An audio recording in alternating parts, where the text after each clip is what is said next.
என் அன்பான பக்தர்களே, கர்த்தருடைய வார்த்தைகள் போற்றப்படட்டும். நான் அருண் PS மட்டி. உங்கள் அனைவருக்கும் அன்பான வாழ்த்துக்கள். இன்று நவம்பர் 19ஆம் நாள், 2025ஆம் ஆண்டின் 11வது மாதம். ஜார்க்கண்ட் மாநிலத்தின் பலாமு மாவட்டத்தில் மழை குறைவாக பெய்ததால் இன்று வாகனங்கள் நகரும் 3வது நாள் வெறிச்சோடிய காற்றின் சத்தங்கள் கேட்கின்றன. அவருடைய வார்த்தைகளில் ஒன்றை குறிப்பிட்டு நான் பைபிள் வசனத்தில் பேசினேன். சங்கீதங்கள் அத்தியாயம் 1 வசனங்கள் 1 மற்றும் 2 படித்து நான் சொன்னேன். துன்மார்க்கரின் திட்டங்களில் நடக்காத மனிதன் எவ்வளவு பாக்கியவான்.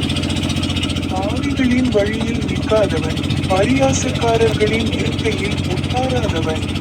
ஆனால் அவன் மகிழ்ச்சி கர்த்தருடைய வேதத்தில் இருக்கிறது. அவருடைய வேதத்தில் அவன் இரவும் பகலும் தியானிக்கிறான். உங்கள் அனைவருக்கும் அன்பான வாழ்த்துக்கள். எனது யூடியூப் சேனலில் உள்ள ஸ்பீக் உட்கானை கிளிக் செய்ய மறக்காதீர்கள்.